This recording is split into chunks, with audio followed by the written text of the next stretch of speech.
September 20th, 2012. The time is 7:03. Roll call, please. Ammons. Present.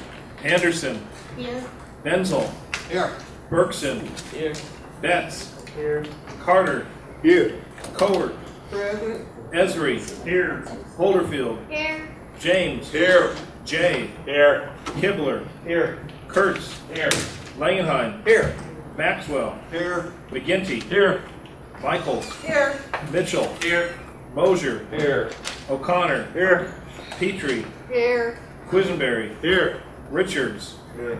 Rosales. Here. Schrader. Here. Alex. Here. Weibel. Here, we have a quorum. Looks like everybody's here. Please turn off and turn down your cell phones to vibrate, as I am doing. Tonight's prayer is for the harvest season. Each season brings something new for us to see and enjoy. With sunny days and rainy days, our crops grow larger. Fruit and vegetables ripen, ready for us to harvest. Thank you for all the food we have to eat. Let us remember people who may not have enough. Help us to be kind to others in our thoughts, words, and deeds. Amen. Pledge allegiance. I pledge allegiance to the flag of the United States of America and to the republic for which it stands, one nation, under God, indivisible, with liberty and justice for all. Will the clerk read the notice of the meeting, please? Notice is hereby given that a regular meeting of the County Board, Champaign County, Illinois, will convene on September 20, 2012, at 7 o'clock p.m.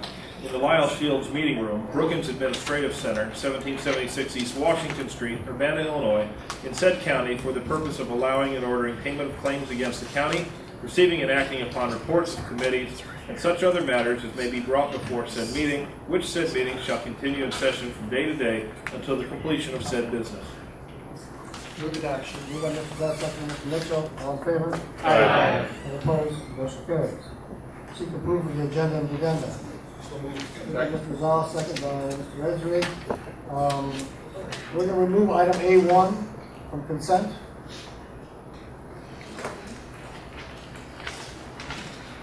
Which is the lease that's no longer needed.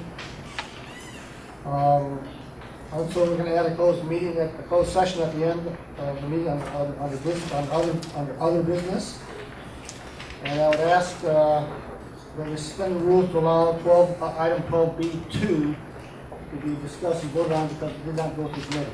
Is there such a motion? So moved. Mr. Best, second by Mr. Quisenberry. Discussion. All in favor? Aye. All opposed? Motion carries. I'll repeat those. We're going to remove A1 from consent. And we're adding a closed session at the end under other business. Any other changes to the agenda? Seeing none, all in favor? Aye. All opposed? Motion carries. The date and times of our next regular meetings are Tuesday, October 2nd, 6 p.m. in this room, Committee of the Whole, Environmental Land Use, County Facilities, Highway and Transportation. On Tuesday, October 9th, at 6 p.m. also in this room, Committee of the Whole for Finance, Justice, and Social Services, Policy, and Personnel Appointments. And the regular county board meeting is on Thursday, October 18th at 7 p.m. in this room also. Moving on to the consent agenda. Are there any items you wish to pull off of the agenda? Move consent. Sorry. Move by Mr. McGinty, second by Mr. Second. Quisenberry. Roll call, please. Ammons. Yes. Anderson. Yes. Benzel. Yes. Bergson. Yes. Betts. Yes. Carter. Yes. Cowart. Yes. Esri. Yes. Holderfield. Yes. James. Yes. Jay. Yes. Kibler. Yes. Kurtz. Yes. Langenheim. Yes. Maxwell. Yes. McGinty. Yes. Michaels. Yes. Mitchell. Yes. Mosier. Yes. O'Connor. Yes. Petrie. Yes. Quisenberry. Yes. Richards. Yes. Rosales. Yes. Schrader. Yes. Alex. Yes. Weibel. Yes. Motion carries. Public participation. Susan Warsaw, please step up to the mic. So name, talk away. You have 5 minutes.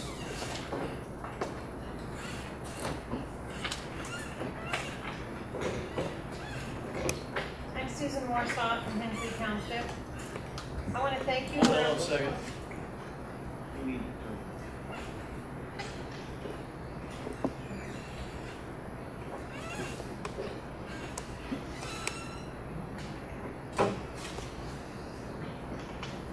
I'm Susan Warsaw from Hensley Township. Thank you for allowing me to speak to you tonight as I represent the major majority of the constituents of Hensley Township. We hope that our message is one that puts you in the constituent side of the fence, as opposed to the Hensley Township Board, who not only has been elected to represent our feelings in cases such as this, but for some reason strongly opposes this business venture and goes against the feelings of its constituents. You, as the Champaign County Board, could be LA Gourmet Catering's kickoff to the future, as evidenced by the Zoning Board's overwhelming approval and recommendation that a change in zoning be made from Ag 1 to Ag 2 for this parcel of land. At a time when unemployment is so high and the births of new businesses are so low, this is an amazing opportunity in so many ways for Champaign County to have a wonderful opportunity for Lauren, Annie, and Hensley Township. The Hensley Township Board has worked very hard to protect the integrity and landscape of its township, and we, the constituents, appreciate all their hard work. But in this instance, it's truly our hope that the board will realize that this venue really doesn't affect the obligations of our township board regarding access roads, etc. Their concern appears to rebound off the thought that Hensley is losing farmland. This is not usable farmland that was taken away for a business. This small section of land has not been farmed in over 28 years. No farmland has transferred or vacated for this project, and more importantly, without more growth in this area, without more funds to maintain our township, or without the dreams and hopes of the young people like Lauren and Annie today, the ability to do more for Hensley Township will be very difficult in the future if this change is not allowed. This new business adventure has been created without changing any farmland, and therefore makes Hensley's board's argument null and void. LA Gourmet is an exceptionally successful company run by two young women who are from a prominent family in the area and who are highly educated in the catering business. Their food is excellent, proven in the growth of their company, which hasn't even had to advertise. The company has grown so much that it's now time to move to the next level and enhance the already successful business. In choosing an area for this venue, they chose a rural spot that has all the qualities and beauty of the gorgeous rural landscape. The new building will provide that prairie feeling, and the experience will be giving guests of Champaign County and elsewhere a country feeling that cannot be captured in any of the venues in Champaign or Urbana. And that is really what my message to you is tonight. Personally, I feel there's an educational element in this whole endeavor that might be considered by each of you. There are so many adults and children out there who have never set foot on a farm. I know because I was one of them. Consider that this facility will overlook a real working farm and all its everyday activities. There's so much to see and learn on the farm, and attending a function in that beautifully designed building that overlooks what's out there is a true opportunity to observe the working farm. People from all over, including north of I-80, will attend functions at this venue and get to see this experience. They might even have the privilege of actually observing planting and harvesting in action, and I truly feel that it's a real privilege to watch.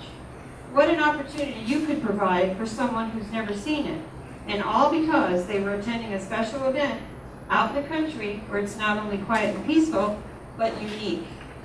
Maybe you just have to be a real city person to appreciate what I'm trying to say, but there is certainly more to this business opportunity than just money, taxes, and politics. In the opinion of the majority of Hensley Township constituency, the success rate for this venture will be over the top. We can only imagine that when you attend an event at this facility, which I'm very sure you will know that the right decision was made in approving it tonight, and that in the end, Hensley Township will appreciate all the education, joy, and taxes Lauren and Annie will bring in for Champaign County with LA Gourmet Catering Facility. The word-of-mouth potential and reputation regarding LA Gourmet Catering's business is exceptional. What better guarantee do you need? This opportunity could only be successful for Champaign County and Hensley Township, and we hope you will agree with us by saying yes to this request to rezone the land. Thank you very much for listening to me. Joyce Mast. Thank you for the opportunity to speak to you. I speak on the issue of the jail expansion and the vote to consider the vote for ILPP to consider community input before the jail is expanded. I speak because my son has spent time in this jail, and I want to remind people who think that when people are sent to jail, they should be sent in the worst possible place because they should be punished. People who are in this jail, most of them are going to come out and be part of the community.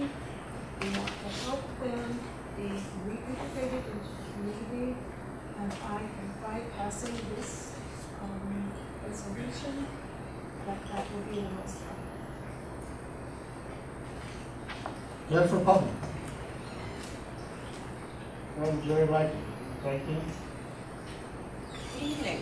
I'd like to bring your attention to a flyer announcing an open house. It's not this Saturday, and not 2 Saturdays hence, not next, but 2 Saturdays from now, October 6th.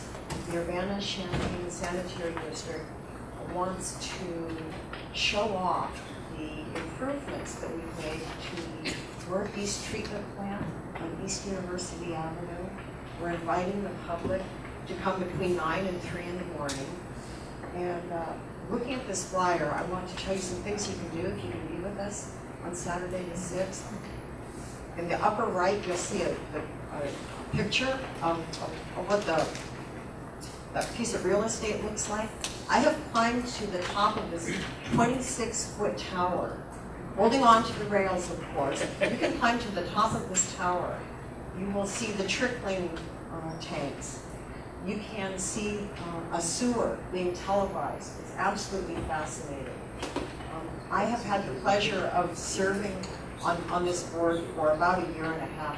It's interesting, I'm looking at Chris Alex right now because it wasn't until Mr. Alex decided to represent the constituents of District 9 on the county board that he became ineligible to continue serving on the sanitary district board.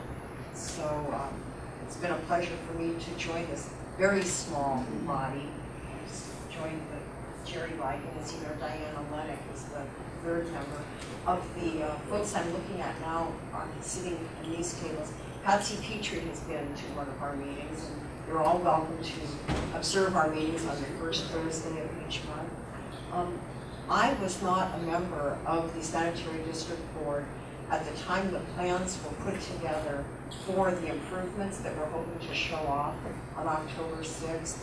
Plans were already in place for improvements to the Northeast plant when the American Recovery and Reinvestment Act was adopted in 2009.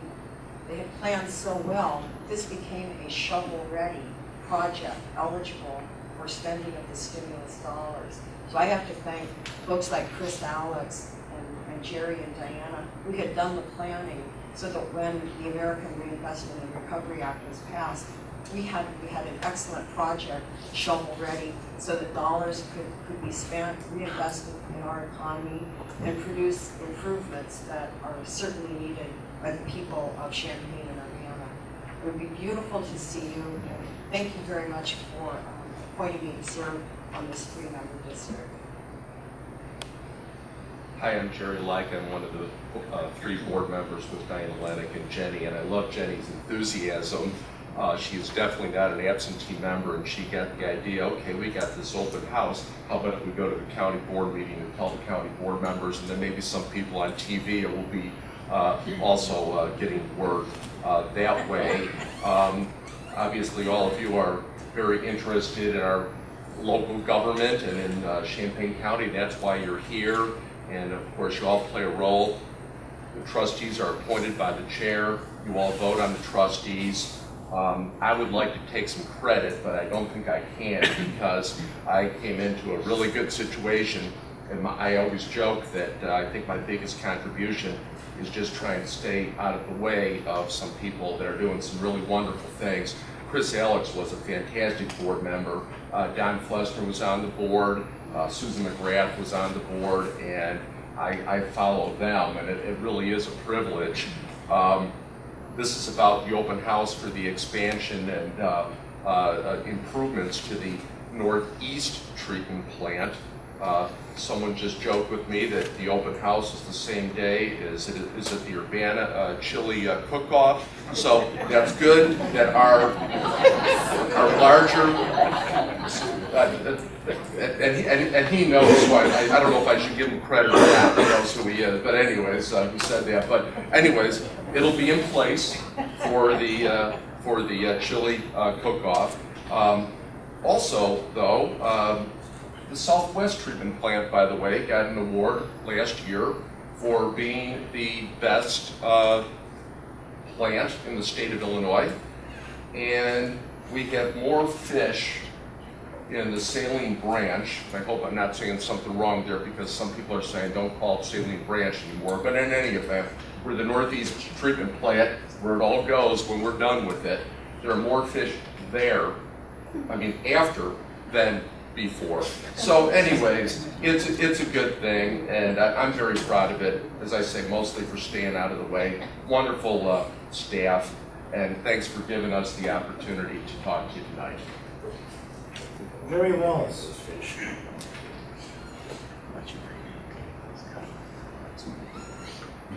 My name is Jerry Wallace. I live at 2691 County Road 1000 East, Champaign, Illinois, 61822. Just a mile north of the LA Gourmet Kitchen. We saw something here that we don't see in state government or federal government, a Democrat and a Republican working together. And I think that's pretty admirable. And I think you're going to have that chance a little later tonight, I hope. John Schrader told you at our last get-together, he and I served on the zoning board of appeals quite a few years ago. I think I served 10 years on the board and was chairman 3 or 4 years of that. John's right. You can't let it go by without getting up here and saying something about it. But I do feel that I learned a lot about zoning, and I know a little bit about it, not everything by any means, but I got a pretty good grasp of what is good zoning and what's not good zoning. And this, for LA Gourmet, this expansion is definitely good zoning. I want to congratulate the zoning board for the job that they did, and especially John Hall and his staff. They've done a terrific job, they always do. I can't say the same thing for the Hensley trustees, though, because they did not vote with their constituents. They voted against them. You know, I have a lot of respect and regard for your board. I wanted to be on this board one time. Some of you might remember when I ran for the board. I ran in the primary against Joe Whalen and Art Bartell many years ago. Just because I wanted to be part of the action. Because it's good action, good grassroots government. Well, I lost by 6 votes. And I was disappointed. A few days later, I was in Bement, and I found a guy, I was talking with him, a guy by the name of Mr. Ayers. And I realized who he was, that he had been the mayor of Bement, and that he was a highly regarded and well-respected politician. So I shared my story with him about losing this election and how disappointed I was. And I'll never forget the political wisdom he shared with me.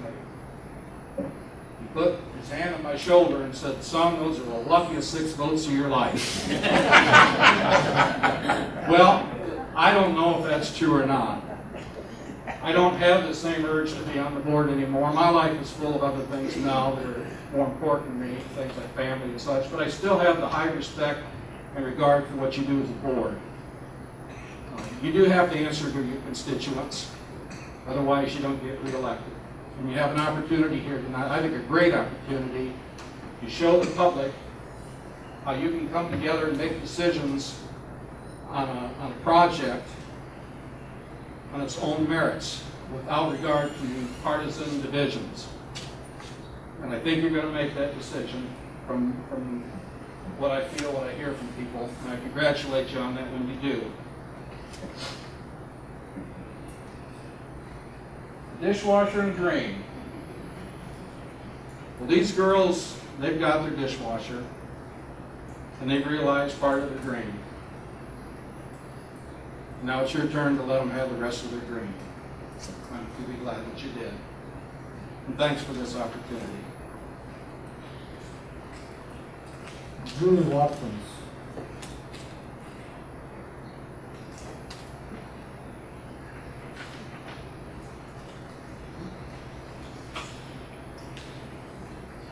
Hello, I'm Julie Watkins. I live in Urbana, and I have attended some of these county board meetings that have discussed creating a needs assessment study for the Champaign County Corrections situation, and I believe tonight you are going to be appointing a contract negotiating committee, and I hope that this committee should have diversity, and I believe Councilmember Ammons should be on that committee, and I hope she will be, and I'm asking you to consider that. Thank you very much. James Kilbrook.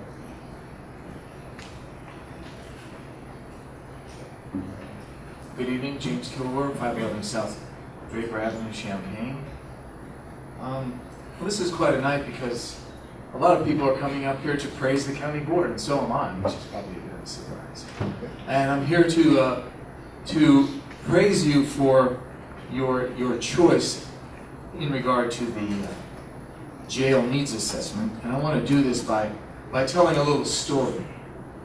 Because I think it's important that this story get into the official record. This is a story about Guilford County in North Carolina, who some years back was in a very similar situation to Champaign County.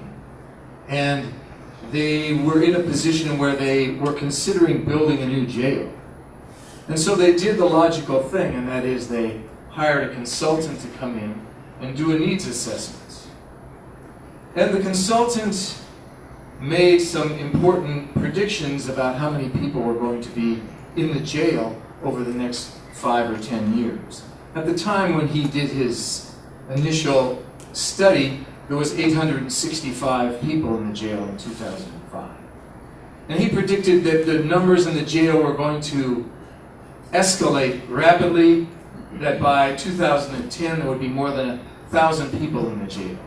And so with the support of the Jail Construction Advisory Committee and the sheriff, they floated a measure to the voters who voted to appropriate $115 million to build a 1,032-bed jail and solve the problems that the consultant had said were going to confront Guilford County if they didn't do something in a hurry.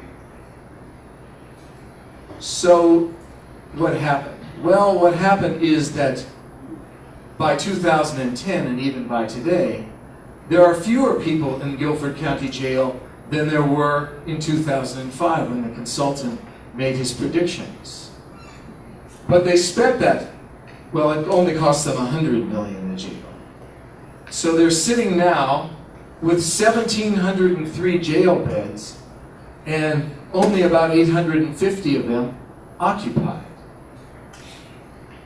So a few people have had a laugh about this. The last laugh, of course, went to the commissioners, the county commissioners, who are like board members, who opposed this and said it was outrageous to build such a huge jail and spend all of this money. But maybe the last laugh only goes to the person who laughs all the way to the bank. And the person who laughed all the way to the bank on this was the consultant. Because not only did the consultant make the money for doing the needs assessment, but he then joined with the architects and engineers to participate in the building of the Guilford County Jail to the tune of $100 million. And the reason why I want to congratulate you for this is because the name of that consultant is the person who thankfully came second in your poll, Dennis Kimmy from Champaign, Illinois. So thank goodness we won't have him making predictions about how many people will be in the Champaign County Jail in the near future and how much money should be spent on the jail in this county. So in this vein, I would like to invite you to also help to reduce the numbers in Champaign County, like what was done in Guilford, by coming to our forum. And with the Champaign-Urbana Citizens for Peace and Justice, and we're having a forum tomorrow night, which I don't believe is competing with the Urbana Chili Cook-Off. So it's at 6 p.m. at the Urbana City Council on alternatives to incarceration, where we'll be looking at ways to decrease the number of people in the county jail and make sure that what happened in Guilford County, North Carolina, doesn't repeat itself in Champaign County. Thank you. Andy Murray?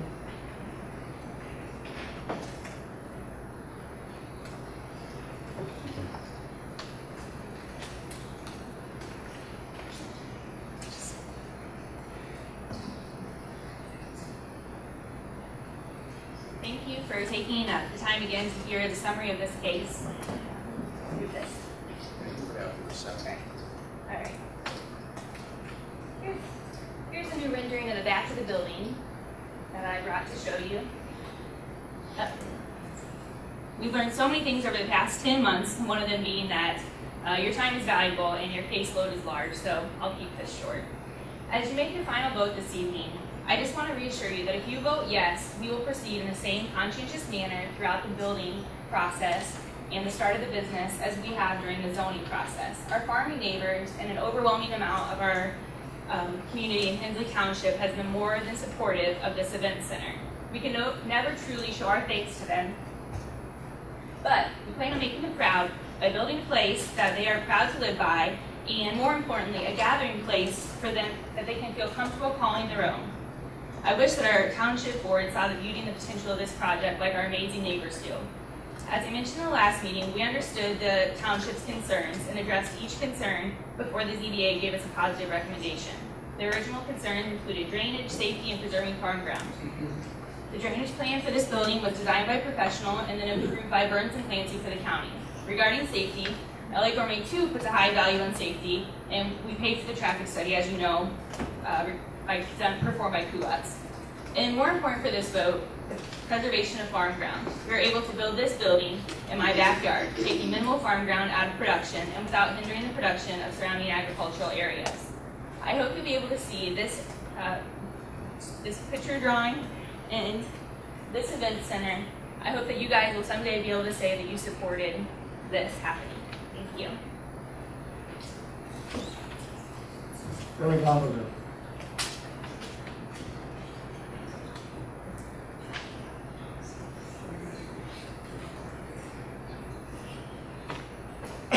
Well, it's my understanding that the Democrats have reached consensus on selecting the Institute for Law and Policy Planning as the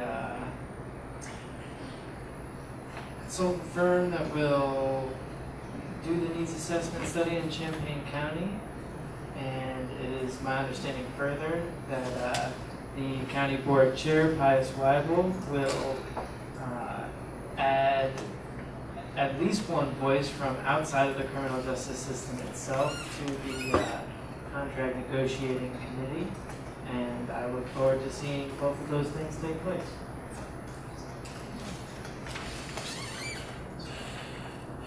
Markel Miller.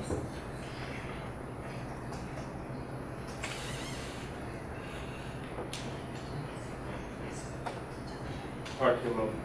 I just want to address the county board, and we're looking at spending $20 million or something, and we looking at the public sales tax. I think we should look at what is public safety at a different kind of way. When I say that money can be used at early trial learning, and programs, and y'all people makes the vote. And we ain't got 100% early child learning in this community. If we're gonna spend that kind of money, it should be leased to education instead of towards the jail. And I'm in the committee that y'all picked.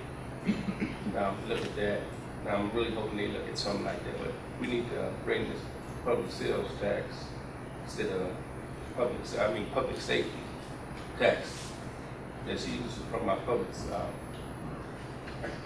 the tax from the people, back to the people, and give the people choice of what this tax should be used for. Because when people take control of the tax, I feel what they think is best for the people is not best for the people. People elected y'all to do the right thing for them. So I don't think people that's taking control of this tax and saying we need a jail is not the right people to make a decision. I think we should bring back to the voters. And that's what I'd like to say. Any other public participation? Okay, we'll close that. Communications from the board. Stephanie. I would just like to raise awareness for the county board as well as Champaign County that the community elements is holding a mental health CPR training. I have signed up for it. It is today and tomorrow, and they will be also offering future mental health CPR training. And I would encourage many of you to sign up and take the class to become certified in mental health. It's a way to help people through difficult situations and direct them to the appropriate medical community. So please be watching for that. It's our tax dollars that are paying for that. The Mental Health Board was one of the sponsors, so if you do have concerns about anxieties and depression and different things that you find yourself in the middle of, whether it be at the workplace or in a social environment, it's a great opportunity to become educated in how to help and handle those situations. I wanted to make a couple announcements. First, the Community Justice Task Force is going to be meeting the next 2 Mondays at 6 p.m. on the 24th and the 1st. Those are both going to be before the Mass Justice meeting, recognize that again. And I wanted to reiterate that we have the Alternatives to Incarceration presentation tomorrow night, 6 to 8 p.m. at the Urbana City Building. Community Justice Task Force member James Coble is going to be one of the speakers. That's very germane to lots of things that we've been talking about tonight. Mr. Schroeder. Something on a personal note. September 12th, a few days ago, half a mile north of my house, neighbor's combine caught fire when he was out harvesting. And if it wasn't for the response of only 3 fire districts, Toronto, Sonoris, and Soda, and their professionalism, they had basically a wall 10 feet of corn a half mile long, and they put the fire out. Their professionalism and dedication. So I just want to recognize the 3 fire departments, their quick response, and how they handle things. And I want to thank them too. A couple announcements. One, was Jenny and Jerry have left, but Jenny mentioned the open houses from 9 to 3 in the morning. I don't think they expect people to show up after the bars closed.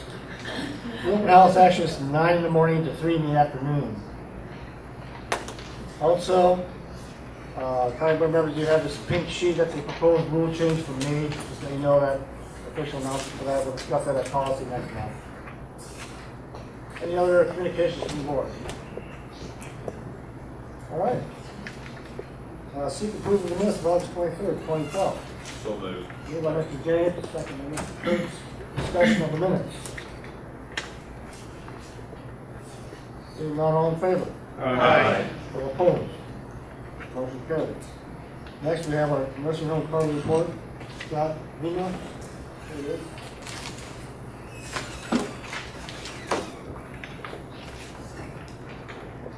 Okay, that's your name, Mike? Vino?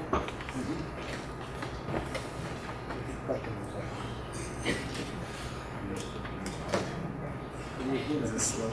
It is good. Sorry, it is good. I did correct. No, I said good.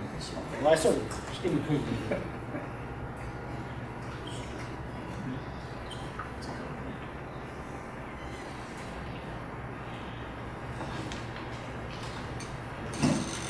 Good evening, everyone. All right, tonight I'm going to talk about it's a quarterly update for the Champaign County Nursing Home. And basically, I'm going to be covering usual statistics, census, payer mix, revenue and expenses, cash, and then summarize it with some of the major issues that we're going to be dealing with currently and in the future, and some of the things that we're doing to try to get the home moving, continue to move in the right direction. This first slide is the average daily census, or the number of residents in the nursing home. So it's by payer. You got Medicare, Medicaid, private pay, and the total census. And you can see that the total census in 2011 was 193, and 2012 year to date, which is through July, we are averaging 196. And the last bar is the budgeted total census for the year, which is 190. So we are exceeding our budgeted target for this year. Now with Medicare, in 2011 we were at 17. Year to date we're at 16, but we had budgeted 23, so we're not hitting that target. Medicaid, we're at 108, which is up from last year, 104, and our budgeted Medicaid census was 99, or is 99. Private pay, we've gone from 72 to 71 year to dates, and the budgeted target is 69 for this year. The next slide takes a look at the average daily census by month, from December, beginning of the fiscal year, through July, comparing 2011 with 2012. And you can see, in general, the pattern is the same. We started off the year well at 199.7, just under 200. But we dropped to 190 in March. And you see the same trends in 2011, except the one positive thing is the drop that we've seen in 2012 is not as severe as what we've seen in 2011, where we dropped to 185 in May. So far this year, though, we've seen a significant rebound in the month of July and August. So you can see in August, we have hit 203.6. And I can tell you there were some days in August where we've actually hit 2010 to 2012 residents, which is a census that we haven't seen in a long time in the facility. And I can tell you right now, as of today, our census is 217 with 14 traditional Medicare plus 2 Medicare Advantage. And we basically have gone in September. We started off the month at 202 and getting 217, which again I think may be the highest that we've seen so far with this nursing home. So hopefully that trend will remain, but because we're in uncharted territory, I cannot make any predictions that we're going to stay at that level. But obviously, from my viewpoint, it's a very good sign that our census has increased significantly in the month of September. So now let's break down those trends by payer. And we've got good news and bad news. Unfortunately, the bad news is Medicare is down. And again, kind of following the same trend that we saw in 2011, but we bottomed out at 9.7 in July. In August, we started to rebound at 11.4. And again, as I just mentioned, our Medicare today on September 20th is 14 traditional plus 2 managed care. So hopefully that is a sign that we're going to see a rebound for the rest of the year, but again, that remains to be seen. Now, let me back up. The decrease in Medicare, basically what we've seen over the past 3 months is that the hospitals have not had a lot of seniors in the hospital beds. It's not that we're losing an opportunity for these referrals to some of the other facilities. What I'm understanding from my marketing individual is that Medicare census is down countywide with all the nursing homes. So is it a trend? It's too early to tell, but hopefully the rebound that we're starting to see now will continue. Private pay, again, is also showing a downward trend. We started off the year at 75.6.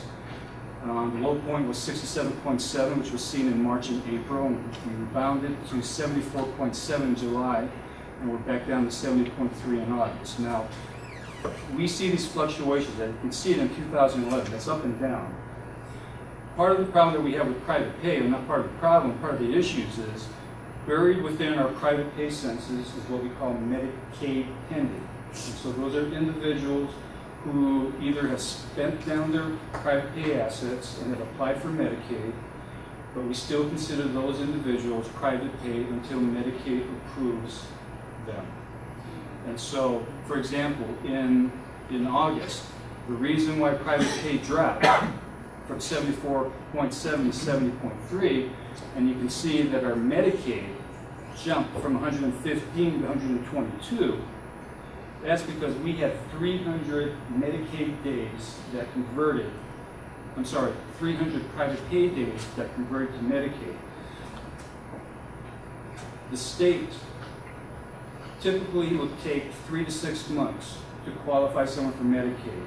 Because of the budget cuts, it is not unheard of that we could have someone who waits 12 months before they are notified that either they are or are not qualified for Medicaid. So we are starting to see, almost on a monthly basis, a significant number of Medicaid, private pay days that convert to Medicaid. So we're going to start seeing those fluctuations. And we're seeing with all our facilities across the state. Now again, looking at Medicaid, we started up the year at 105, dropped down to 101 in February, and we're up to 122. So again, with Medicaid, we're kind of in uncharted territory with that growth in our Medicaid census. Now, this chart just puts all the payers together for the year. And again, you can see we started off at 199.7, we dropped to a low point of 190.7 in March, and we're up to 203.6 in August. In my quick calculation for September, month to date, is that our average right now for the month of September is 208.5. So if we stay at the current census that we have, we may average more than 208. But for right now, September looks like it's going to be a good month census-wise. And just taking a look at the census numbers differently, which is our occupancy rate, you can see that, and this has been historically consistent, that we have been under 90% occupancy at Champaign County Nursing Home. And so in the month of March, we dropped down to 78.5%, but we had rebounded just under 84% in August. And again, September will show a higher occupancy rate. So the payer mix, year to date, again, this is through August. Our Medicare is at 8.1%, Medicaid 55.4%, and private pay is 36.5%. Compared to 2011, our Medicare, no surprise, is down by about 0.7%. Medicaid is up. Private pay just a little down from 2011. Now this chart compares two pie charts.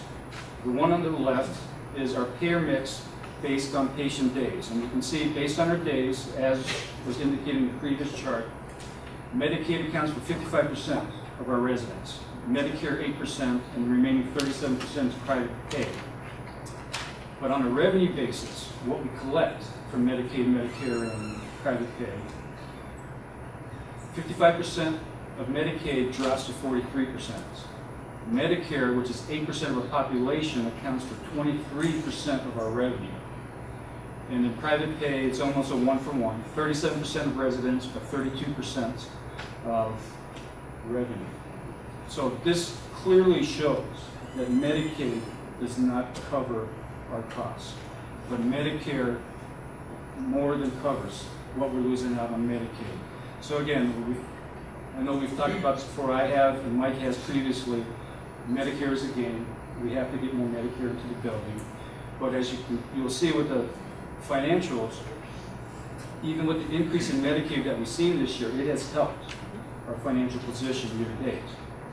So what are the major impacts that we've seen between 2011 to 2012 that's affecting our revenues and expenses? The biggest is a Medicare cut that was put in place on October of 2011. That was a 12% cut just in the rates.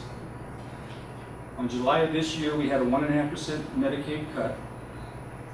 And in April of 2012 of this year, the new bed tax was implemented by the state, and that added $32,000 per month to our operating expenses.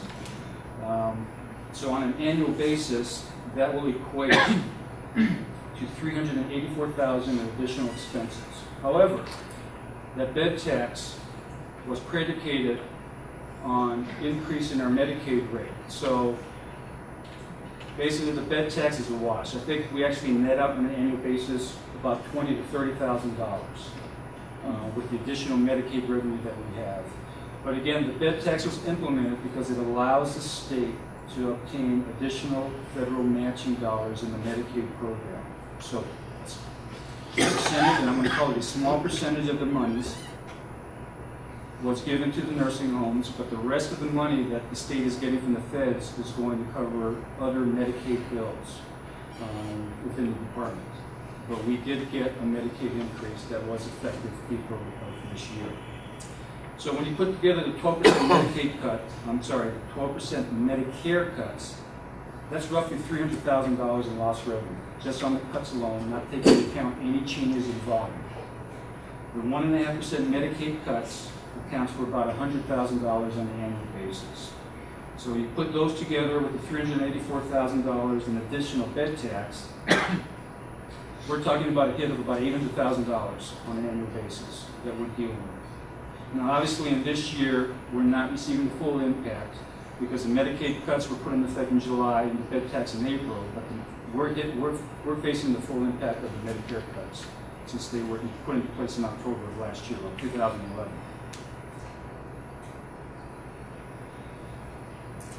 This slide summarizes our revenues and expenses through July, and you can see our operating revenue, $9.1 million compared to $9.3 million at the same time through July of 2011. So that's a decrease of $189,000 or 2%. So again, I want to go back to this slide. That 12% Medicare cut was huge. We're getting $300,000 on an annual basis, plus the $100,000 in Medicaid. But so far this year, we've only seen a reduction of 2% in our operating revenue. Okay. It looks to me like the total revenue number should be.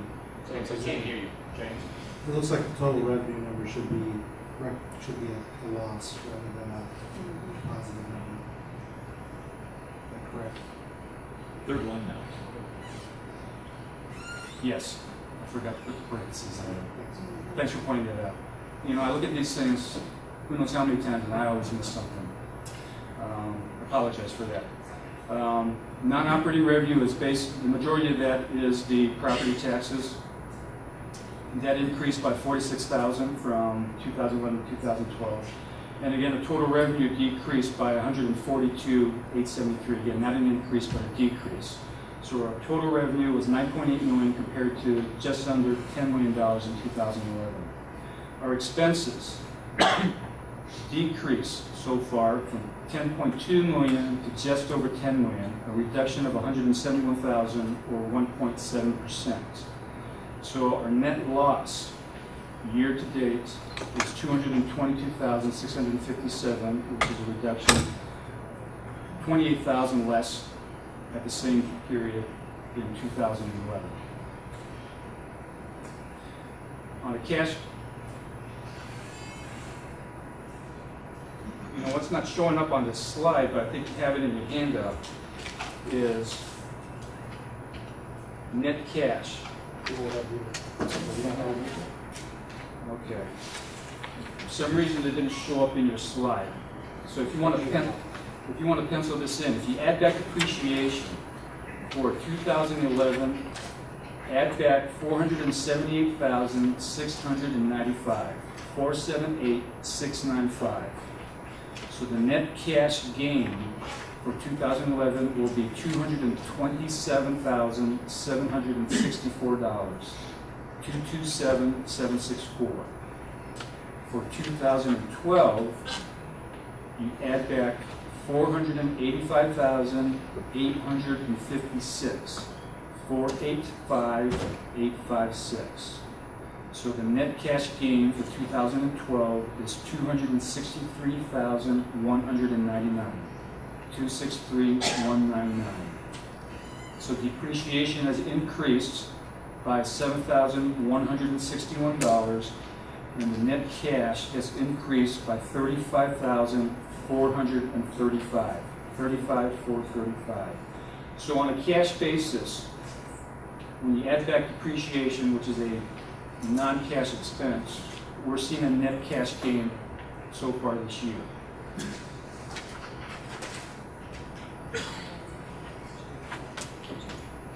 Now let's take a look at the breakdown of the patient care revenues. So Medicare has decreased by $580,000, or 24.7%. So it is a combination of the rate cuts plus a decrease in our Medicare census.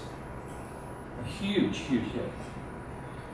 Medicaid has increased by 12%, or $423,000.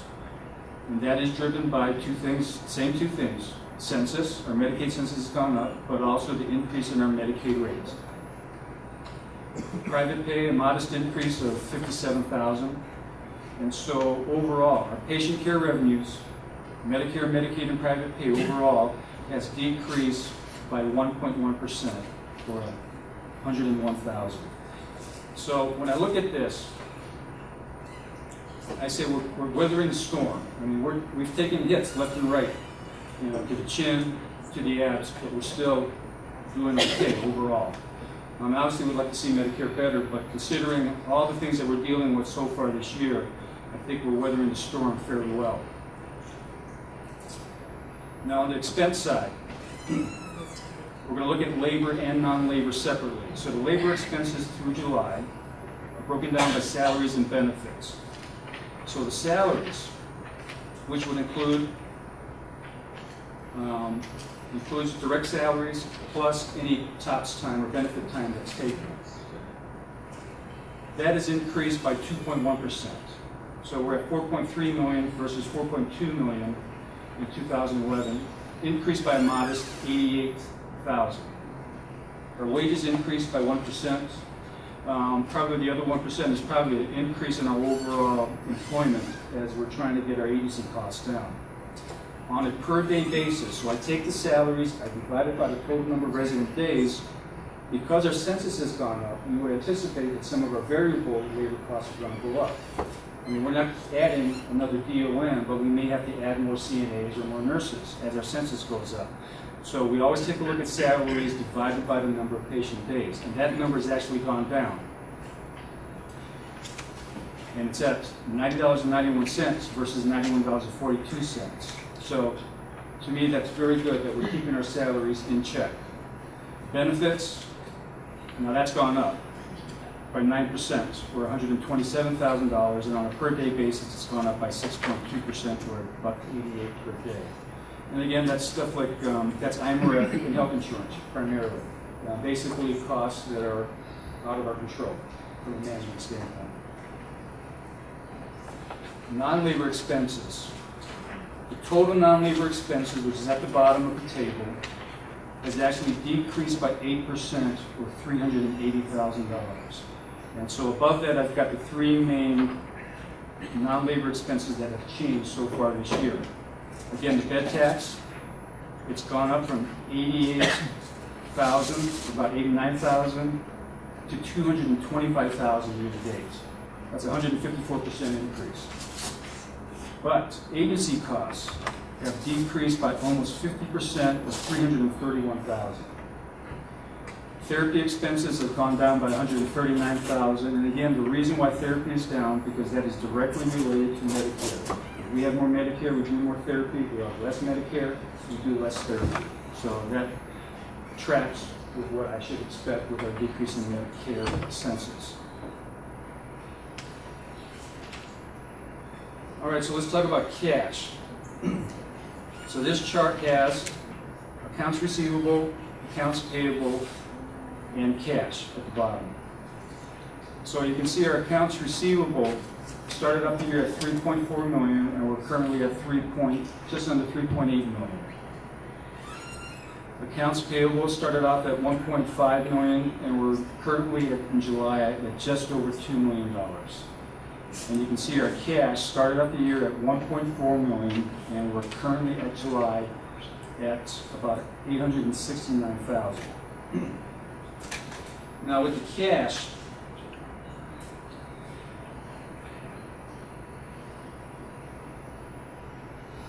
this is somewhat difficult to explain because there's so many different things that go on a monthly basis. But in general, what happens at the beginning of the year is we get our property taxes through the tax anticipation notes. And so we get 80% of roughly $1 million at the beginning of the year. But through the course of the year, and I believe it starts sometime in the summer, we start paying back those tax anticipation notes. And I think so far year to date, we've paid back a little over $530,000 to $550,000. So what I'm trying to say is we'll start up the year with a high cash balance, and as we go through the fiscal year, it just goes down slowly every month, and then starts back up again.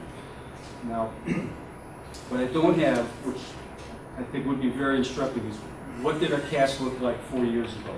And basically, my understanding is back then, we were spending that tax anticipation note before we even got it. And we were asking the county for additional cash.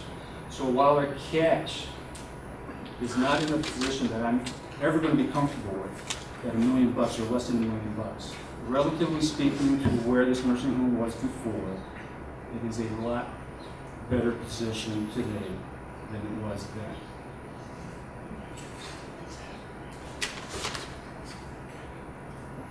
So what are we dealing with as we try to get that cash balance better, or we try to get the revenues up and the expenses down? Well, our Medicare rates did increase in October, 1.8%.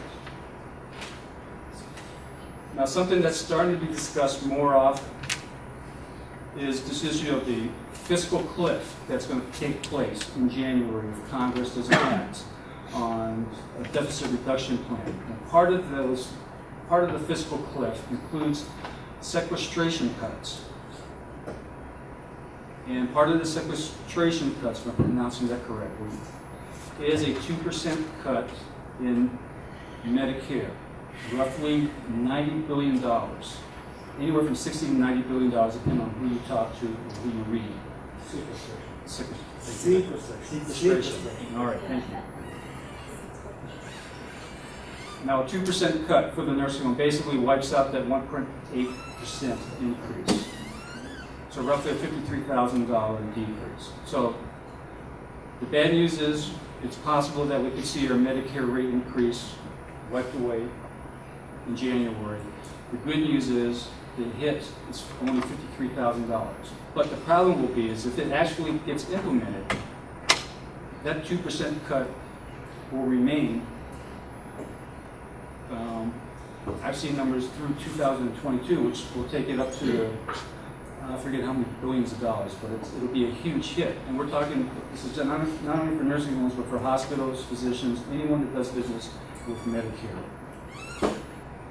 Medicaid, our Medicaid rates are frozen until January of 2014. When the new Medicaid rate system is implemented at that time, my numbers estimate that we could see at least a $500,000 increase in our Medicaid revenue. So unfortunately, because of the politics behind the SMART Act, the new Medicaid rates were supposed to be implemented July 1st of this year, but it got pushed back to January 2014. So we're just going to have to wait until then. But again, we're working with our associations to see if we can try to get those rates implemented sometime in 2013. But again, I'm not holding my breath on that being successful. Occupancy, roughly 200 is the break-even point, but that is payer mix dependent.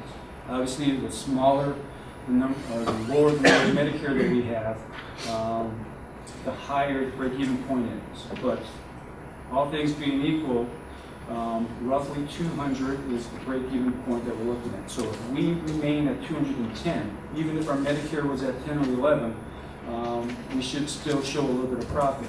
If our Medicare stays at 16 or 18, it should look a lot better. And honestly, I'm crossing my fingers when I'm saying that because it all depends on what our expenses look like. But so far this year, we have done a very good job of controlling our expenses and especially reducing on our non-labor side and keeping our labor expenses under control.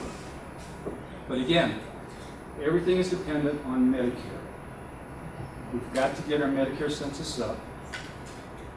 And there's a lot of opportunities. We've talked about before, last month with the budget, respiratory therapy. I just executed the contract for respiratory therapy this week. And so Alliance Rehab, our therapy vendor, has started recruiting a respiratory therapist for the facility. I do not have a timetable of when that program will be implemented, but hopefully it will be sometime in October. But again, I do not have a timetable for that. Renal dialysis is the other program, and again, we're in the RFP process, and I still have to bring that back to the county board for your approval on that, and so that is still in the works. But respiratory therapy is definitely one that hopefully will get started very quickly. The other one is, we'll talk about in a minute, is the whole readmission issue that we're dealing with the hospitals. On expenses, no surprise, we're going to keep looking at controlling our expenses on a monthly basis, getting our managers to do a better job keeping track of those issues. And again, as we talked about with the budget process, we're looking at additional cost savings in dietary or medical waste. But we're also going to take a look at reducing or hopefully eliminating agency sometime in the future. And again, I think we've done a good job so far, but we can do better to hopefully eliminate agency. And also, we're going to make efforts to reduce our employee turnover. I mean, on any given month, our turnover CNAs is very high. I think in August, we lost 9 CNAs and we hired 6. And that is pretty indicative on average of what we're dealing with our CNAs. We've greatly improved or reduced our turnover with nurses, both RNs and LPNs, and our agency expense in those 2 areas is way down, but with CNAs it's still up, and we have to do a better job of reducing our turnover there. Cash flow. Obviously the big issue is with Medicaid that we've been talking about for many months now. What I'm hearing through my contacts is that we should not anticipate any changes in our Medicaid cash flow. We are currently being paid 2 months in arrears, and we are being paid on a consistent monthly basis. And that, again, should continue through the rest of the year. In 2013, I can't make any predictions. And it depends on whether the savings that were anticipated in the SMART Act and whether they actually hit the revenue targets for the cigarette tax are actually met. If they don't, the only thing that state can do is slow down Medicaid payments. But again, we'll have to wait to 2013 to see what transpires. And I'll keep you posted on that. So current and future market changes. And what are we doing to try to get our Medicare up? I think I mentioned last month the Illinois Dual Eligible Managed Care Administration Program, where the state is going to put anyone who is covered by both Medicare and Medicaid into a managed care program. And what does that translate to? Number 1, the state wants to save money. But number 2, the state and the feds also want to improve the coordination of care. Because right now, this medical care system that we have is very disjointed. The hospitals, physicians, nursing homes, home health, we don't talk to each other like we should to make sure that the transition is seamless from one caregiver to the other. So by funneling the dollars, they're going to force all the providers to start working together over the next few months and in the ongoing years. And the state wants to get every one of these dual eligibles into a managed care program. The program is being rolled out originally for January 1st and pushed back to April in the Chicago area and in the central Illinois area, which includes Champaign County, and I believe goes up to Knox County. Hospital readmissions. Medicare, again, is starting to penalize hospitals if they have high readmission rates where they're sending people back to the hospital 30 days or less after discharge. That penalty is 1% starting in October. Next October is 2%, and the following year is 3%. That's a lot of money for these hospitals. So that is another incentive for the hospitals where they've been reaching out to the nursing homes to start working with us so that when they send some to us, we will not be sending them back to the hospital in less than 30 days. And so there's been a lot of meetings, a lot of discussions with both Carl and Trevino. And again, in my eyes, that is a big opportunity for skilled nursing facilities that are providing high-quality care to garner an increase in their market share of these Medicare referrals. But it means that we have to improve both our medical management and also the nursing care and quality care within the facility. And those are things that we've been working on for over the last 12 months, and we continue to be working on in the coming months and in the coming years. And if we do that, we can go to the hospital and say, we will keep your readmission rate down, and in turn, they're going to be more apt to send us more Medicare referrals in the future. And that's the name of the game that we're looking to play. Questions? Brendan. First, Scott, I think you and your group are doing everything that you can. And the staff at the nursing home. Sure seems to me to be a situation where we are scratching and clawing just to be able to keep our head above water. With that said, a couple of thoughts. In no particular order, my day job is at a hospital, and I think it's clear that Medicare trending is something to be concerned about at best. And what I want you to do is just correct me where I'm wrong here. I'm a simpleton. I'm going to simplify all of what you just said. Medicare is such a huge concern. The biggest plus that I saw there in our history of dealing with this home for so long is how you dealt with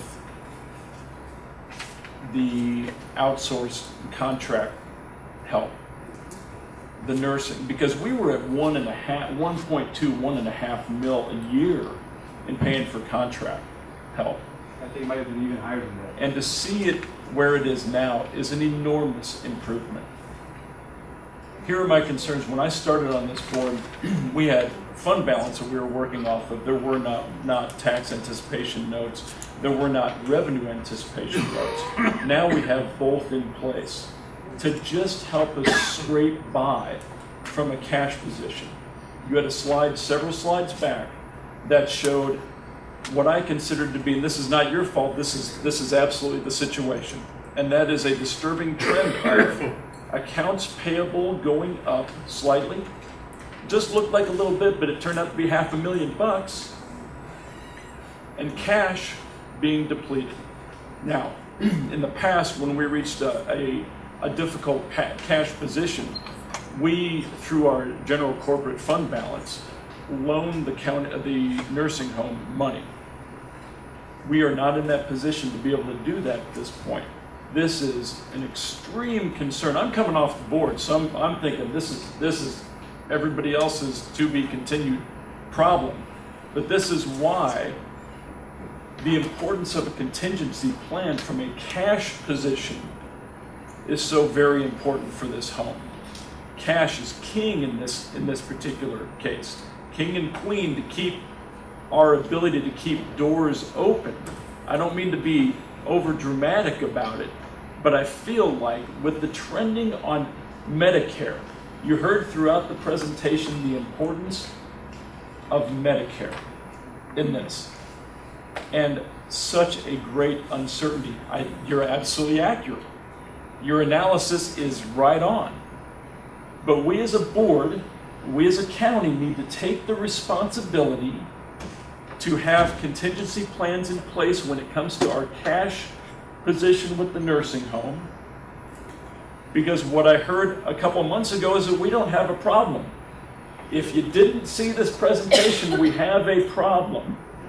We have a problem from a cash position. And if we can't make payroll, then more drastic things need to happen. That needs to be considered going into the future. I thought that your analysis was absolutely accurate. the different things that you're considering to do, renal dialysis, could help our revenue position greatly. What will it cost to create that within the home? Has not been answered. Where will that cash come from? Has not been answered. I'm not trying to be a pessimist on this because I love the nursing home. I wanted to see it continue as a county nursing home. However that is possible. And those relationships with those area hospitals and any other provider is so important. The staff there is doing so much and they have sacrificed to make this happen. I get that. So excuse my soapbox, but I don't have too many more opportunities to be on a soapbox like this with regard to this nursing home. And we have to be very serious about what we're going to do from a cash position to keep the doors open. I think you're doing a terrific job. Thank you for the presentation. Just a quick question. When you got the labor expense changes through July, at the bottom you got like $1.88. Did you multiply that by 200 beds, 195? I'm just trying to get a dollar amount to match that with the others. By resident days. By resident days. And I don't know How would those you numbers. put that into a dollar amount for the year like you have on the other? So what slide are we talking about again? Non-labor? You know, on the non-labor, you've got a dollar amount down there for me. Oh, Just approximately. on a per day basis? Yeah. Around. Never mind. You can tell me later.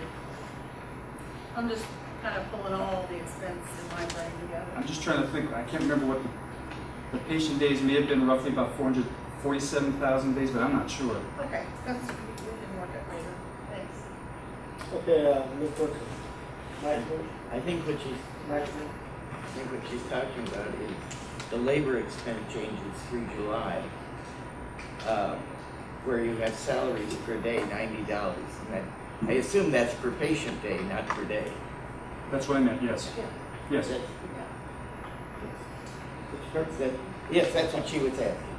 Mr. Kirk, you have a comment? Yeah, I have a question. Do you feel that there's a problem making payment? I'm sorry? Do you feel that there's a problem making payment? No, not right now. Thank you. Definitely. Scott, thank you so much for coming in and giving us this very, very good and thorough report. As Brandon said, we do have a concern. I have a concern over what's going to happen potentially with the Medicare. Should we lose many people that are currently on Medicare and they would transition over to Medicaid, putting us at a much higher percentage payout, what could that potentially do to the county nursing home budget? You know, I haven't done the scenario analysis, but I can tell you right now, the increase in Medicaid is helping. Now, would I want to have all the rest of the empty 30 beds filled with Medicaid? Probably not. But right now, that increase in Medicaid has greatly helped cover a variable or a fixed cost. So now, at what point am I going to say time out? I don't know. But right now, I can tell you it is helping. So hopefully, it'll be tempered by an increase or continued increase in our Medicare census. So what is the cost difference per day, could you tell us, between a Medicare and a Medicaid? Our costs are roughly $200 a day. Medicare, our average Medicare per diem year-to-date is roughly $453 per day. Medicaid pays us, with the intergovernmental transfer relationship that we have with the state, $150 a day. Private pay, roughly $180 per day. So then we're losing $50 a day for every Medicaid Yes. resident that's there. So if the Medicaid recipients percentage increases, say to 60%, I think you have here budgeted around 51% currently, or 55%, we go to a higher 60% or 65%, then what position does that put us in? Again, without running a scenario analysis in my handy-dandy spreadsheet, I can't tell you, but my guess is at 60%, we're still okay. I mean, I think it's going to help. Now, at 70%, I think we're talking a different story, in rough terms. Ms. Fisher?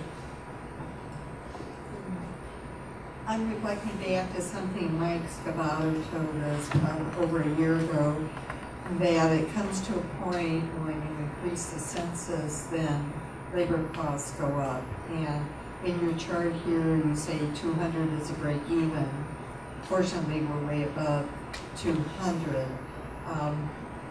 Where do you see that balance having to be adjusted in relationship to your need for more staff as your census goes up?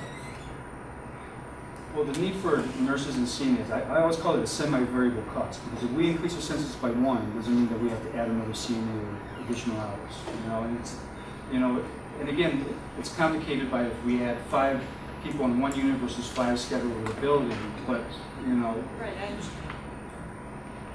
But the trick is, or the goal is that we're going to increase our staffing in relationship to the census, and vice versa. Meaning that if our census is down, we should also be reducing our hours. And so, the labor statistics, the salaries per day, tells me that even though our census is up this year, we've done a good job of keeping our hours in check with the census. Because if our salaries per day went from $91 to $100 per day, that tells me that we added way too many staff hours in relationship to the census. And the flip side, if we went from $91.42 to $85, I'd say that we've got a short staffing issue. So those numbers tell me that we're passing the smell test and good management of our hours. Mr. Kibble. Thank you. So I have 2 quick questions. First of all, I'd like to echo a few sentiments regarding cash flow reporting over the next 6 months, especially since we don't know what's going to happen in 2013. I would like to see something that talks about what we're going to do to try to preserve as much cash as we can. It sounds like you're trying to do what you can at this point, but I would like to get your sense as to what else could be done to potentially preserve cash just in case 2013 hits us pretty hard. All right, I'll answer that 2 ways. Number one, on an operating basis, we're looking for every opportunity to reduce expenses. And obviously, we've got to increase our revenues as much as possible, as we talked about with respiratory therapy and the other programs that we're looking at. But if Medicaid or the state decides to go from a 3-month or 2-month payment delay to a 12-month payment delay, no one, whether you're a county home or non-county home, can sustain a loss of that much cash. So there's 2 things that we've been working on. Number one is to get access to cash, which is the revenue anticipation notes. So again, we put that on hold because we do not see a need for that in the current year. But in 2013, we may be having that discussion that we're going to need those revenue anticipation notes if payment delays increase. We're starting to run the numbers, and roughly we're looking at, we can handle up to an 8, maybe a 9-month payment delay without having to issue revenue anticipation notes or asking the county for cash. But that will also include starting to play the payables game, which is to start holding off paying vendors, because that is the only thing that we can do to conserve cash. I'm not going to cut staffing. I'm not going to do anything that's going to jeopardize the quality of care that we're providing to our residents, because that will hurt us both in the short term and the long term. So the payables game is what we did before when Mike was overseeing the facility, and our payables was, 12 months, over $2 million. And so we've significantly reduced that with the reintroduction of the intergovernmental transfer program. But next year, we may be back at it again. But those basically are the 2 options that we have, right? Let me take it back. The third option is that we have been talking with the Office of Management Budget, the Governor's Office, and the Illinois Comptroller's Office to get special treatment for Champaign County and every other county home. Those discussions are being distracted by the pension discussion, and because we are being paid on a regular basis every month, even though it's 2 months in arrears, it's not a priority for the Governor's Office right now. So if we end up with a payment delay going into 2013, we will ramp up those lobbying efforts with the Governor's Office next year. That is the permanent solution that we're seeking, that the county owns, because we do not have access to cash like a private operator. We do need special consideration by the state. And that's the ace that we're trying to deal with in our back pockets. Okay, thank you. And the second part of that, which you segued very nicely, was the overall quality of care. What I'd like to see, and maybe you can just talk about it now, but in the future, talk about any sort of audits. I assume no audits occurred in the quarter from the state, or did they? Are you talking about surveys? Surveys, yes. No. Okay, but in terms of patient reviews, patient feedback, customer satisfaction, having those level of metrics will also be very helpful, because if we start diving into our staffing, lowering that just to supplement something else, I would still like to always keep track of customer satisfaction on these reports. Thank you. I'm sorry, I just had one other question. Could you explain to us a little bit more in detail on that cigarette tax? So if we don't get that, if people, because the cigarette tax is going to be implemented, there may be people that will cross the borders and buy cigarettes cheaper, how will that impact us?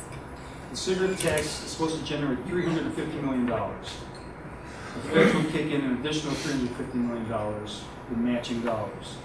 So obviously I live in St. Louis, and the news stories that I've seen interviewing people that live across the river on the Illinois side is they're driving over to buy their gasoline in St. Louis and buying their cigarettes in St. Louis. So if you get a significant percentage of those individuals going to Missouri or Indiana, they're not going to hit their targets. So again, you know, the glass half empty side of me says there's no way they're going to hit that $350 million. And it's a double whammy, because that means the feds are not going to kick in their 50 cents on the dollar. So, but again, the state's not going to divulge those numbers until 2013, from what I understand. So we'll just have to wait and see. But I'd say that there's a high likelihood that they'll probably miss those targets. Any other questions for Scott? All right, thank you. Thank you, everyone. Report will be received and placed on file. Second by Chris. All in favor? Aye. Opposed? Motion carries.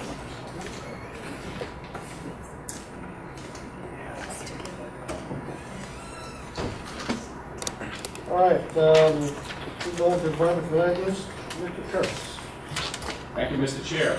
We have one item for action this evening under ELOC, and that is I move to approve ordinance number 910, amending the zoning map to change the designation from Ag 1 to Ag 2 on property at 2607 County Road 1000 East, Champaign. I so move. Second, Mr. Jay. I'll point out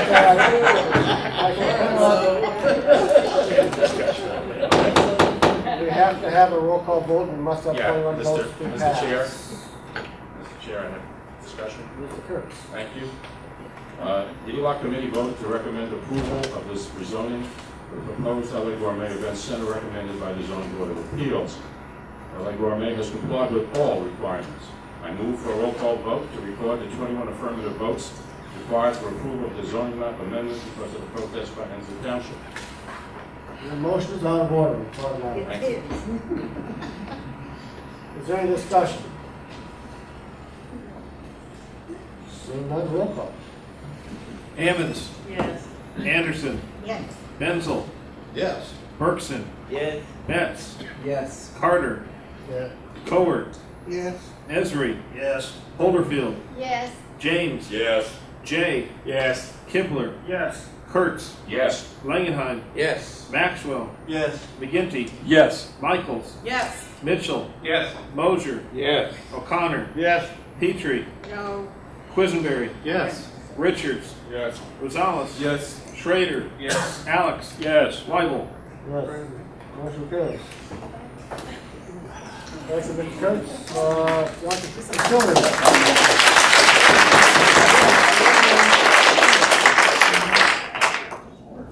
Mr. Betts, right next to me, good that? I guarantee you I can't get that to the county facilities is having an adoption resolution. Take a 2-minute break.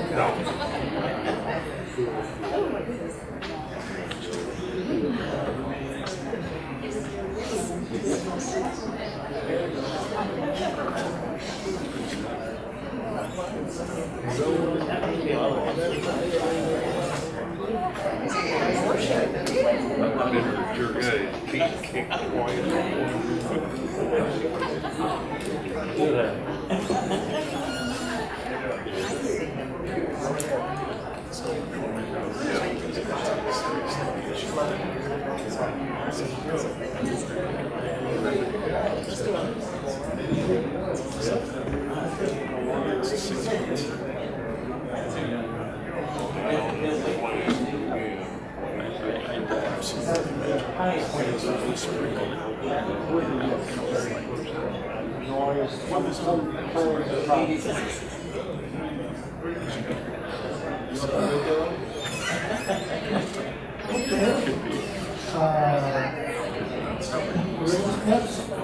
Go ahead, Mr. Betts. For county facilities this evening, move adoption resolution number 8, one resolution designating ILPP as the firm selected to complete a needs assessment study for Champaign County Corrections and appointing a county contract negotiating committee. And I so move. Second. Second Mr. by Chair. Mr. Richards. Discussion, Mr. Betts. My discussion consists of, and I know when we discussed this at our facilities meeting where we were drafting the agenda, I shared with the chair that I did not wish to serve in the committee because of the scheduling and what have you. I would, and I don't know that it's necessary to do this, to add the language after chair of county facilities or his designate and do the same thing for the assistant deputy chair, so that someone else can serve it.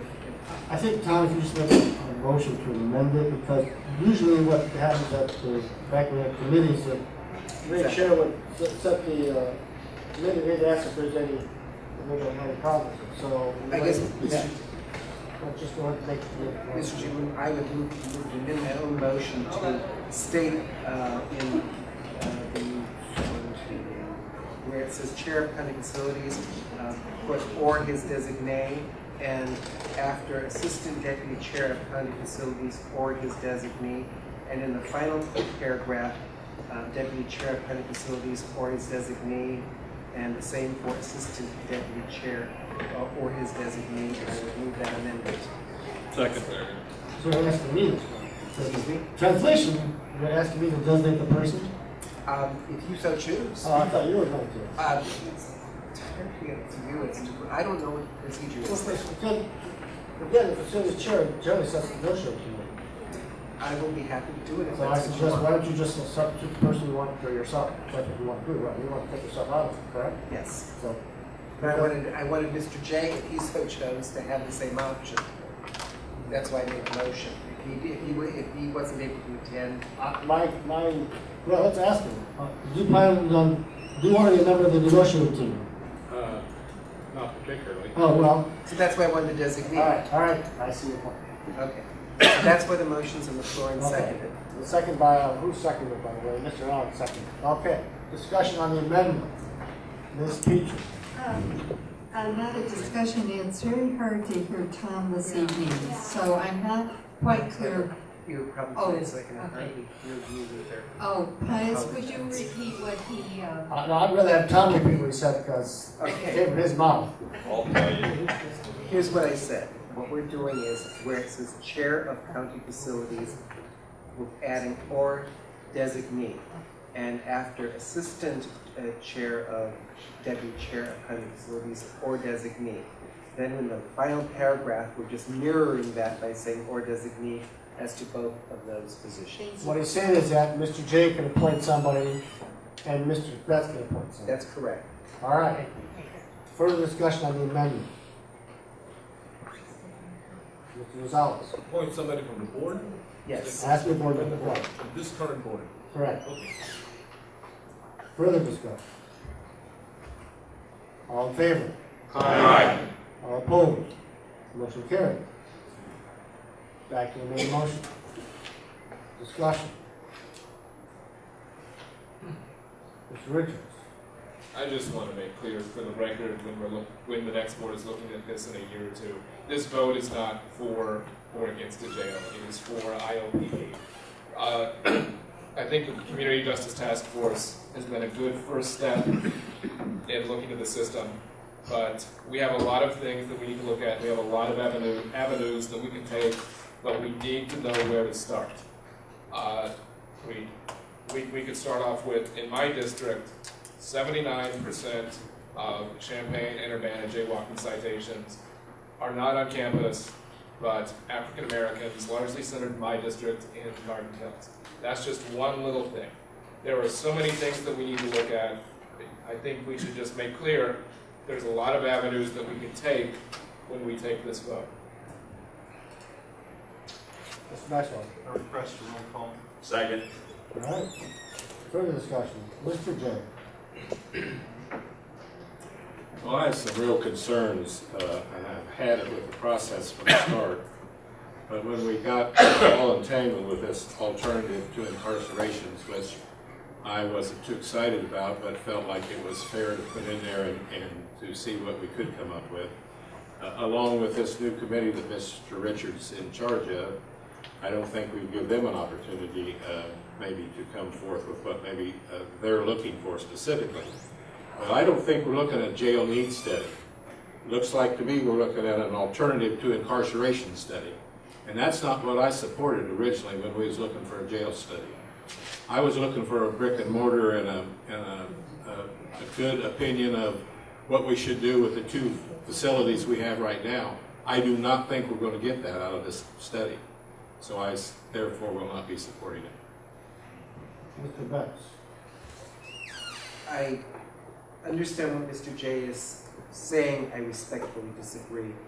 Any valid assessment of facilities is going to involve not just looking at bricks and mortar, it is going to involve looking at configuration, it's going to look at usage, it's going to look at how and who goes in the facilities for what length of time, how many people are repeat offenders, how many people are first offenders, the nature of the offense, whether it's a minor offense, whether they're there because they can't post $100 bail. All of that goes into a quote, bricks and mortar decision as well. This is something Mr. Kinney said. This is something the third place person said, is that you need a needs assessment. This organization, ILPP, they do needs assessments. They're going to look at all sorts of issues. These are all important issues. None of it can be done without taking that first initial step. I know it's hard because it involves spending money, but I would rather have us spend some money and do this right, do it carefully. It's going to take a long time to get it done. And there's nothing prohibiting ILPP from working with our community committee and soliciting information for all of our officials in the justice system and those who are outsiders to the justice system. And by that I mean they're not voices that are traditionally heard. That's part of that process. And that in order for this to work, you have to have a very open process. You have to have someone, in fact, from outside that does not have all of the local commitments in terms of the local politics, the local anxiety that's already developed over this issue. These are professional folks. I think that they will give you a report that will give you not an answer to you need to build. I think they're going to give you alternatives, different ways in which you can solve your problems, which may include building. It may include a lot of building. It may include very little. It may be reconfiguration. But I don't think we should assume a result until we have let them get on the ground and do their work. Mr. Rosales. I have sort of a logistic question. If John Jay is opposing this decision of this negotiating team, how could he support an alternative to a member of this board representing him in moving forward with ILL or ILPP. This is the direction of the board. The board, you may vote against it, the direction of the board would ask him to appoint somebody. Mr. Lanahan. I've said this many times, many of the objections that are being pushed against this are based on an assumption of what is going to be proposed. Therefore, I am against it. This is an inquiry, for goodness sakes. We need to find out what the lay of the land is before we start marching. Mr. Jay. Well, I just remind everybody at the very beginning of the presentation made by this company, they made it very clear that they did not want to be and was not part of construction business. That they were, their specialty was alternative to incarceration. So that in itself tells me that they maybe, when I said bricks and mortar, I didn't necessarily mean bricks and mortar. But we don't know to this day whether or not we can redo the downtown facility and make it work. And I don't think we're going to get that kind of a report. So that was my basis for my decision. Ms. Evans. Thank you, Mr. Chair. I have no idea what kind of report any of them will do based on my experience. I don't have any except to read their packets and watch their presentations. And just with every other RFP process we've ever had for the last 4 years that I've been on this county board, we have taken the experts' recommendation for all kinds of things, even if it's not what we want. The majority of us may not want that thing. However, in this case, for whatever reason, someone is wholly against ILPP, at least looking at the needs. Looking at the needs. That's what we were supposed to be doing. And to make an assumption that because they are not builders, which is, I think, a good thing, because you don't want a builder doing a needs analysis and say, hey, yeah, you need to build something, which is what will happen with builders. But with people who simply look at an issue to see if there is one or how to remedy one, I think that that is a logical process by which to determine what we need to do. I'm like Brendan, I'm going to congratulate all those on December 6th that will be in this board chamber. I'll be watching though, of course, and be participating as a citizen. And I'm quite concerned to hear statements that suggest that Champaign County should not be looking at alternatives to incarceration. That's scary. That is scary, and I can bring statistic after statistic and take up an entire session with why this is a real problem in communities and why the county board should be taking leadership as opposed to draconian measures. This process is simply to get the needs analysis done. The process that selected the firm wasn't designed by me or anybody else that I know personally. The administrator gave us a process, we followed it, we turned it in, the numbers came out, and now we should just simply move on, make the vote, and get on to the next part. Microphone. ILPP are big-time jail builders and architects. They just don't do both halves of the thing because there's too much conflict of interest in it. And when you look at what happened in Carolina, you see there is a terrible conflict of interest. The $100,000 is 1% or less of what we'll end up spending if we go ahead and build. And I think 1% for planning instead of jumping in makes a lot of sense. To reference what happened in North Carolina, I think was inappropriate. That's a newspaper article, and we don't have any hard facts on what happened. To disparage a company that is a locally owned company, I think is inappropriate. Any other discussion? Michael? I guess I kind of feel both sides of this, but I also maybe put more emphasis into the committee that Mr. Richards is in charge of to try to find some alternative ideas and come up with things that were more locally appropriate.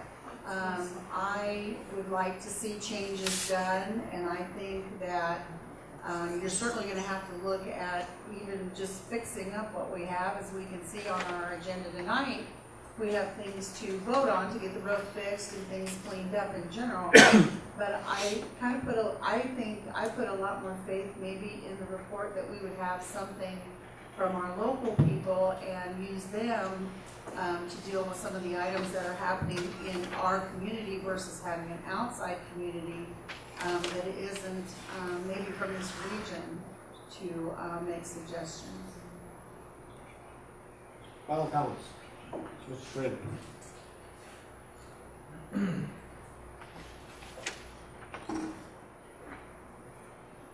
Well, the local firm, and I won't mention their name because we're not discussing them officially tonight, they also have done work outside of this county, outside of this state. And as Ms. Bergson has said, ILPP has built a lot of jails in California. They also do other things too. But I have a problem with sending that much money outside of this area. I think we've got enough people locally with a lot of outside connections that can make decisions and can help us make decisions. Either way, it doesn't matter if the outcome is to build a jail. I'm going to be against it because we've got $50 million of bond debt out here. We've got a bankrupt state that we live in that's been run down the ditch for 30 years from a man who run the state for 30 years. It's going to get worse, people, because when it comes to bond ratings, we're going to be right there with the state someday. It's not a matter of if, but when. And the state just took another hit and got their bond rating lowered. And it's going to affect every municipality in this state because incompetence is coming out of Chicago. This is what's happening, and I can't see us building a jail whether or not anybody comes back and says we have to build a jail. I'm not really wanting to spend any money on this.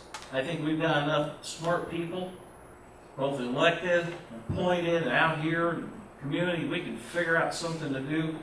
We've already tried to turn the corner with this. We've got a downtown jail that needs a lot of dire help down there. And I think we can do this ourselves. But I can't find any of my constituents who really wants to build a jail, and I agree with them. Mr. James. I'm going to have to agree with Jonathan. I think from day one, I mean, we get the information that's given before us because based on needs and that, but based on all the other factors, and I've said it from day one, we're here to make decisions, and our buildings need upkeeping, and they should be done on a regular basis. I don't want to spend that money at this point just because of what's going on in the world and here. I think there are alternatives that should come out of this. I think everybody's working at it hard. I hope the group that was put together is going to come back with some ideas. Granted, they won't have the insight that a consultant would, but I'm so afraid that this report's going to come in. We're going to pay for it. It's going to sit there because we really don't have the money to tackle this. And we really need to focus on the things we need to focus on, which are the nursing home and some other issues, and let this lie until we can come back to another day and say, okay, now we've got the funds, we've got the time, but to move ahead with this and even spend this much money, I think, is just not doing the proper thing for the taxpayers. Call the question, please. Second. All in favor? Aye. All opposed? Roll call, please. Ammons? Yes. Anderson? Is this on calling the question? Yes. No, this is the actual vote. We're ready to vote. Main motion. This is on the, Yes. okay, yes. Benzel? No. Bergson? Yes. Betts? Yes. Carter? Change your heart, yes. Kohler? Yes. Esri? No. Holderfield? No. James? No. Jay? No. Kibler? No. Kurtz? Yes. Langenheim? Yes. Maxwell? No. McGinty? Yes. Michaels? No. Mitchell? No. Mosier? No. O'Connor? Not today. Petrie? Yes. Quisenberry? Yes. Richards? Yes. Rosales? Yes. Schrader? No. Alex? Yes. Weibel? Yes. Motion carries. I move adoption of resolution number 8298, approving a lease agreement between County of Champaign and United States Cerebral Palsy and Lambert Lincoln, and I so move. Second. Second, Mr. Moses.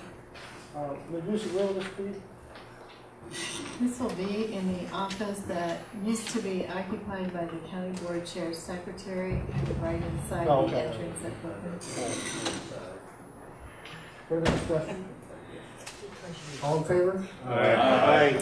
All opposed? Motion carries. Thank you, Mr. Betts. Next, policy personnel appointments. Ms. Adams. Policy moves adoption of resolution number 911, amending the Champaign County liquor ordinance. And you have it at your desk. Second. Thank you, Mr. James. Yes, it's this light purple gray color. I'm not sure if you have the color, though. It's lavender. Thanks for the correction. Discussion. I just have Yes, Ms. Adams. I just have one additional question on it. The ordinance change would not necessarily put the commission into effect, but we could at any point put the commission together. That's right. Changes from standing to Standing. Further discussion. All in favor? Aye. All opposed? Aye. Motion carries. Finance, Mr. McGinty. Thank you, Mr. Chair. I recommend adoption of resolution number 8277 for $60,978, and this is for the Shields Meeting Room remodel, and I so move. Second. Second, Mr. Langenheim. We need 18 votes on this discussion. Roll call. Ammons, Yes. Anderson, Benzel, Yes. Bergson, No. Betts, Yes. Carter, Yeah. Coward, No. Esri, Yes. Holderfield, No. James, No. Jay, Yes. Kibler, Yes. Kurtz, Yes. Langenheim, Yes. Maxwell, McGinty, Yes. Michaels, No. Mitchell, Yes. Mosier, No. O'Connor, Yes. Petrie, Yes. Quisenberry, Yes. Richards, No. Rosales, Yes.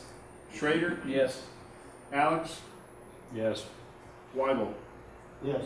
Motion carries. Number 2, I recommend adoption of resolution number 8278, approving a variety of budget amendments 12-41 through 50 from the COW for workforce development, and I so move. Second. Second, Mr. Kurtz. I have to abstain from this. I'm on the consortium policy board. Mr. Schrader, I believe you have abstained for the same reason. Repeat that, Mr. I Chair. believe we should probably abstain from this vote. Is there under the policy Yes. consortium vote? Thank you. Ms. Adams. I was just wondering, since some of the alternatives have been there, should I also abstain from this vote? I don't think you have to, no.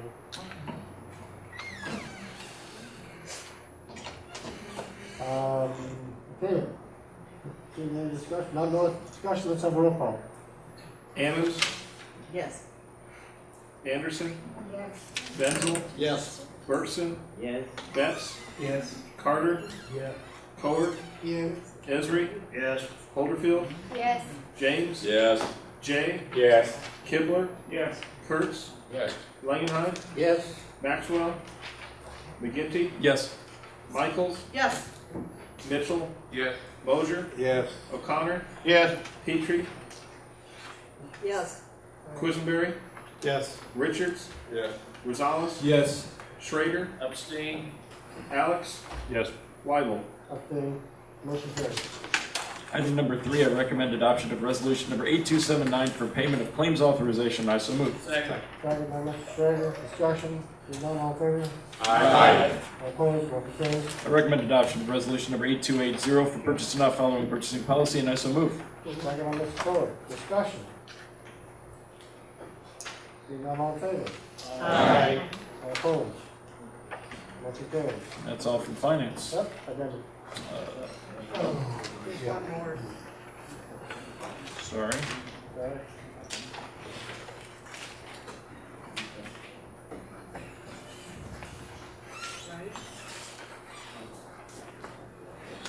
Off of the addendum, I recommend adoption of resolution number 8299 for $215,000. These funds are being transferred in order to purchase squad cars for law enforcement division. I so move. Second. Second by Mr. Moser. Discussion. Roll call. Has to be. Yeah, it has to be roll call. Ms. Adams, question? I just wondered, are they replacing all the vehicles? No, I think No, he has a fleet of 60 vehicles and they cost an average of $20,000 each. In a regular year, in a long-term planning, the sheriff should be able to replace 10 vehicles a year. And that every vehicle would be required to last 5 years, which is a little over 100,000 miles. In the last 3 years, he's only had enough budget to buy 8 to 10 vehicles total over a 3-year term. So he has savings in his personnel costs. A lot of these savings are coming from the overtime line, which has been better managed at the correctional center. And he wants to take this opportunity to get his fleet closer to back to where it needs to be in order to be viable for his deputies. Ask a follow-up question, Mr. Chair. I'm just wondering if this $215,000 is money that the county will then ultimately have to replace in some way. In this budget year, we will not, once you spend this, you don't need to replace any money for any more full-time employees or overtime. This is money that he's saving in personnel and asking to spend in capital. And there couldn't be any additional. His total budget will not increase for fiscal year 2012. No, and he, believe me, he will not come back to you with a budget amendment for personnel. That's what I'm I asking. think there's still has, I think there's still some additional extra money in personnel. He still has somewhat of a cushion. So he has a buffer. Even after this. Right. And again, most of this savings is in overtime. Mr. J. Just as a note, the sheriff did forego some squad cars earlier because of financial. Oh, he's foregone squad cars for the last 3 years So consistently. this is just a Catching up. partial catch-up. Right. Is there any possibility to get some green cars, perhaps half electrical and half petrol? You can ask the sheriff. Send an email to him. Further discussion. Roll call. Ammons, Yes. Anderson, Yes. Denzel, Yes. Bergson, Yes. Betts, Yes. Carter, Yes. Cowart, No. Esri, Yes. Holderfield, Yes. James, Yes. Jay, Yes. Kibler, Yes. Kurtz, Yes. Langenheim, Yes. Maxwell, Yes. McGinty, Yes. Michael, Yes. Mitchell, Yes. Mosier, Yes. O'Connor, Yes. Petrie, Yes. Quisenberry, Yes. Richards, Yes. Rosales, Yes. Schrader, Affirmative. Alex, Yes. Weibel. Yes, motion carries. And that's really all from finance except for this closed session. Okay, and other business. I just wanted to let the chair know that I'm designating Carol to act as my negotiator on the assessment team. Okay, thank you. Mr. McGinty? I move that we enter into executive session pursuant to 5 ILCS 120/2C2 to consider collective negotiating matters between Champaign County and its employees or their representatives. I further move that the following individuals remain present: the county administrator and the recording secretary. Second. Second, Mr. Alex. Roll call, please. Ammons, Yes. Anderson, Yes. Denzel, Yes. Bergson, Yes. Betts, Yes. Carter, Yeah. Cowart, Yes. Esri, Yes. Holderfield, Yes. James, No. Jay, Yes. Kibler, No. Kurtz, Yes. Langenheim, Yes. Maxwell, Yes. McGinty, Yes. Michaels, Yes. Mitchell, Yes. Mosier, No. O'Connor, No. Petrie, Yes. Quisenberry, Yes. Richards, Yes. Rosales, Yes. Schrader, Yes. Alex, Yes. Weibel. Yes. Motion carries. We're going